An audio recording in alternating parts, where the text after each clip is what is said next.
What if I tell you there was a self-made female billionaire with Mark Zuckerberg's dead eyes, Steve Jobs' black turtlenecks, and voice of Megatron? 5 miles of every person's home through the Walgreens that we've opened and are Nothing else but a biggest fraud.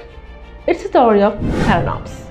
So this company came out swinging in the early 2000s with a big bold promise to transform how we do blood tests. Patients would prick their fingers, storing blood in a small cartridge.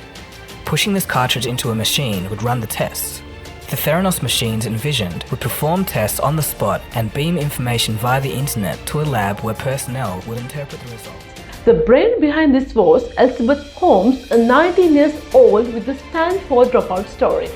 She was something else. Elizabeth Holmes was this incredibly charismatic figure who could make you believe she was about to change the world. She talked about a device that could test for diseases with just a drop of blood from your finger. They called it the Edison. So no more vials of blood, no more big needles, just a quick, easy test at home. So everyone was buying into this. Imagine being able to check on your health as easily as checking your emails. So investors lined up with bags of money, media outlets competed for her interviews, and Elizabeth became a tech celebrity overnight. Theranos' valuation skyrocketed to $9 billion.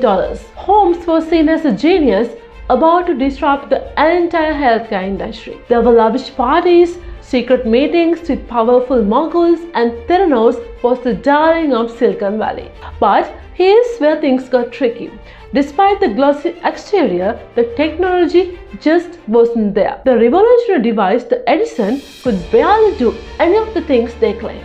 Inside the company, workers knew things weren't adding up. So they were using traditional machines like Siemens to run their tests while publicly claiming groundbreaking advancements. Then in 2015, the Wall Street Journal reporter John Calitro started sniffing around, and boy did he find some dirt. He published a series of articles exposing Theranos for what it really was: a house of cards. Tests were inaccurate, the technology was dysfunctional, and everything started to unravel fast. Investigations kicked off, the government stepped in, and the lawsuits started piling up. Elizabeth Holmes went from being a media sweetheart to the face of one of the biggest frauds in tech. Theranos collapsed, and so did the $9 billion empire. So Elizabeth faced criminal charges.